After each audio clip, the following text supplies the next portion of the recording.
How to Win Friends and Influence People was written by Dale Carnegie more than 85 years ago, back in 1936 when human interaction was very different. There were no cell phones, no social media apps, and no Zoom meetings. So what can a book written that long ago teach you about today, and can it help you make friends? This is another episode of our book review series where you'll learn 7 impactful lessons from some of the world's greatest books.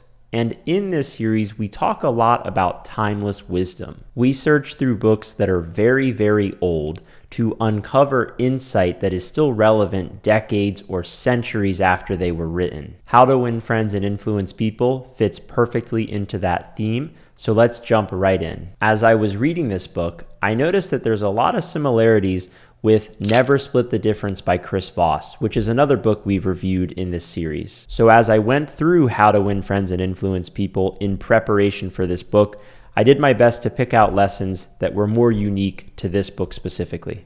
Lesson 1, compliment and praise abundantly. Dale Carnegie writes, "I shall pass this way but once. Any good, therefore, that I can do or any kindness that I can show to any human being, let me do it now. Let me not defer nor neglect it, for I shall not pass this way again." He also writes, "Give honest, sincere appreciation.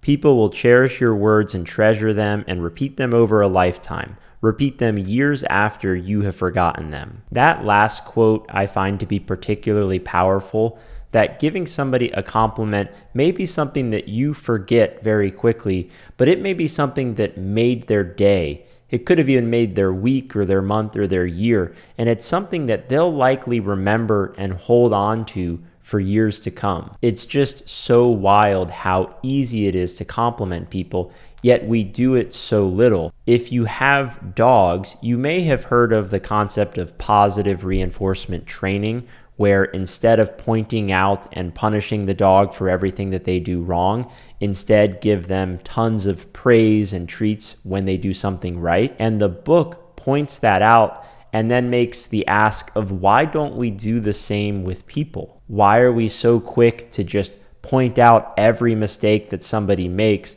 and to continually criticize them, but yet it's very rare that we genuinely praise and appreciate other people? When I was in high school, I wasn't a very social person, and when I went to college, it's something that I wanted to change.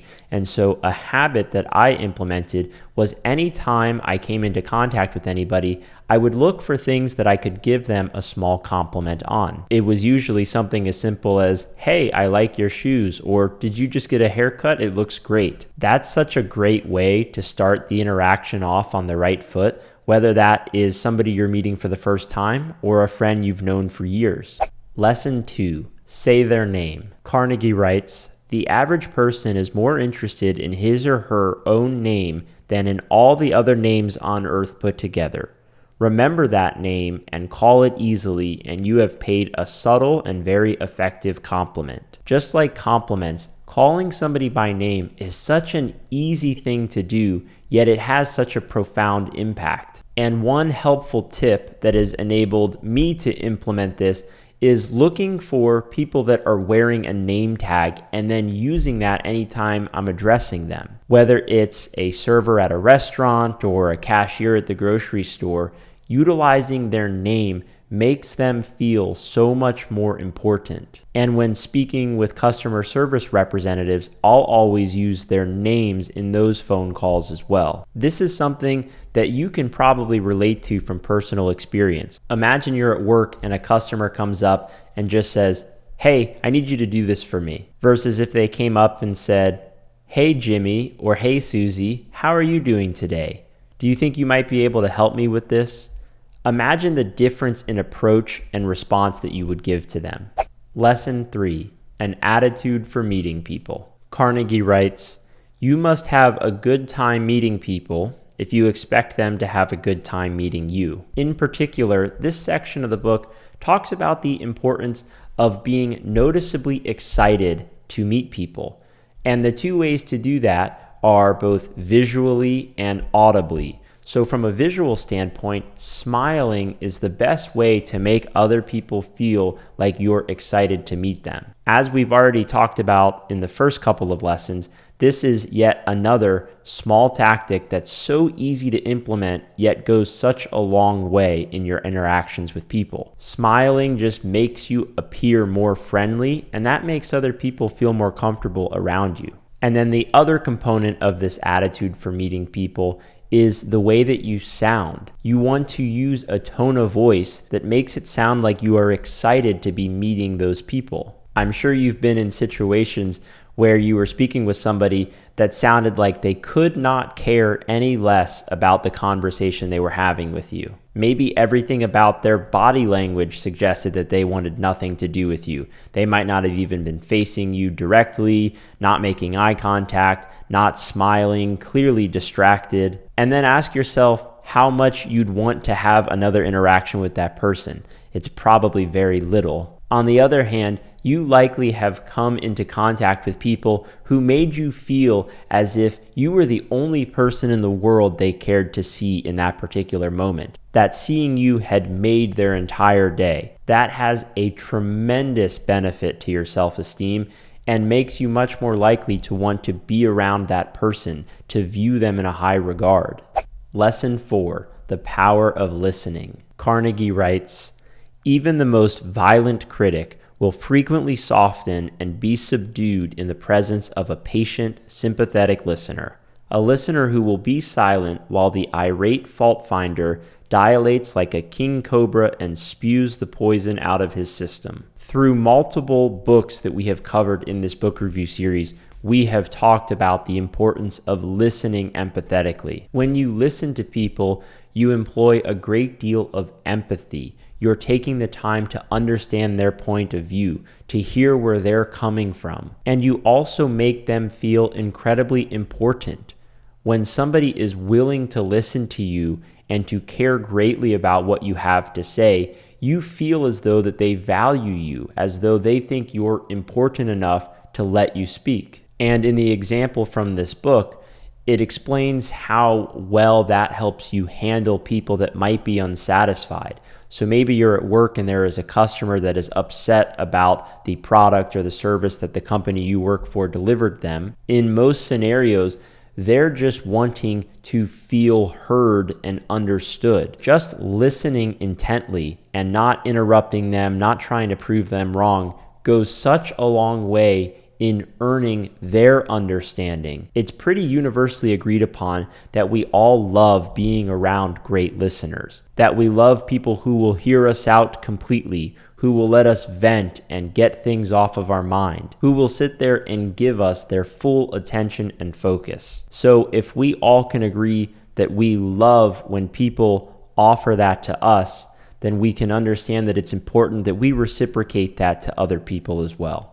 Lesson 5, speak in their terms. Carnegie writes, "You can make more friends in 2 months by becoming interested in other people than you can in 2 years by trying to get other people interested in you." He also writes, "The world is full of people who are grabbing and self-seeking. So the rare individual who unselfishly tries to serve others has an enormous advantage. He has little competition." In a lot of scenarios, we tend to only care about what we want. We're so focused on our own lives, our own wants and needs. And if you think about it, that then means that everybody we are speaking with likely also only focuses mostly on what they want and on what they need. So if you're wanting to be able to work with people, it's best to speak in terms of what they want. Even if you're trying to reach an outcome that is beneficial for you, the most effective way of achieving that is portraying it to them in a way where they understand that helping you also helps them. The questions that the book brings up are, how can you make them want to do what you want them to do? And how can you make it feel like the outcome that you want is their idea? Because if they feel like they're the one who came up with the plan to do something, and that by doing it, it's going to take care of their needs and their wants, they're going to be much more likely to do it than if you had just come up to them and told them what you wanted. Lesson 6. Arguments are lose-lose interactions. Carnegie writes, I have come to the conclusion that there is only one way under high heaven to get the best of an argument, and that is to avoid it. Avoid it as you would avoid rattlesnakes and earthquakes. You can't win an argument. You can't, because if you lose it, you lose it, and if you win it, you lose it. Why? Well, suppose you triumph over the other man and shoot his argument full of holes.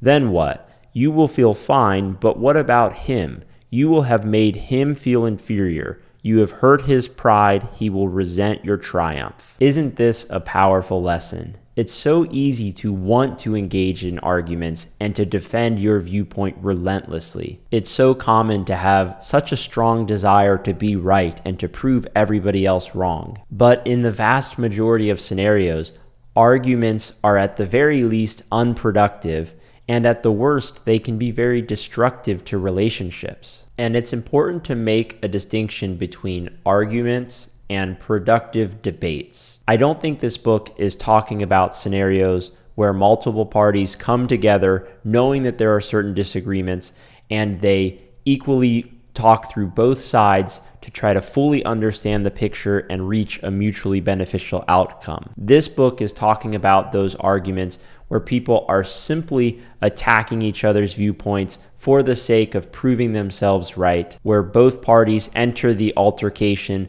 with no intention of changing their mind, with being completely stubborn on their viewpoint, and just simply wanting to win the argument and not lose it. And as you've likely experienced arguments yourself, you may relate to the fact that there's no real way to feel good about them. During the argument, there's usually an overdog and an underdog. If you're the one being talked down to, then the argument doesn't feel good during the process. And even if you're the one doing the preaching, it may feel a bit good during the process because you're telling the other person what you want to tell them. Usually after the dust settles, you just end up feeling bad about it later on. So as the book mentions, it's just best to avoid them at all costs.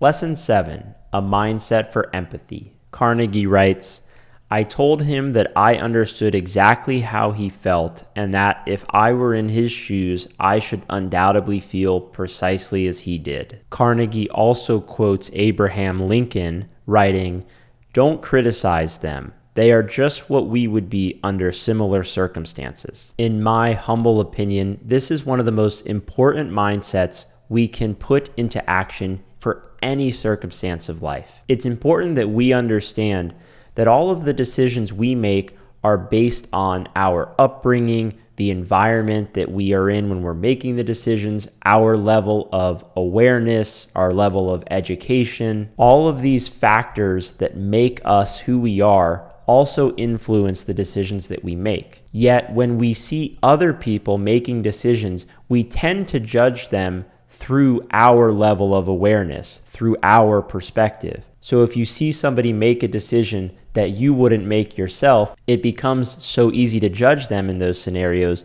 because you almost have this false viewpoint that they made those decisions through your perspective and your decision-making process, when in reality, they had their own upbringing. They're in an environment that's different from yours. They have a different level of awareness, of education. They have a different perspective on the world, and they're making decisions through that lens. And so as the book states, it's not far-fetched to think that if you were in their shoes exactly, if you were in their exact scenario, that you might make the same decision that they made. All of this goes to say to just have a bit more patience with people, to be a bit more empathetic and understand that they're making what they think is the best decision for them given their scenario. That frankly, all people are just making decisions that they think are the best ones for their lives and for what they have going on. So that wraps up our 7 lessons from Dale Carnegie's How to Win Friends and Influence People. So now let's revisit the questions proposed at the beginning of this video. Can this 87-year-old book help you make friends in today's day and age? I would absolutely say yes.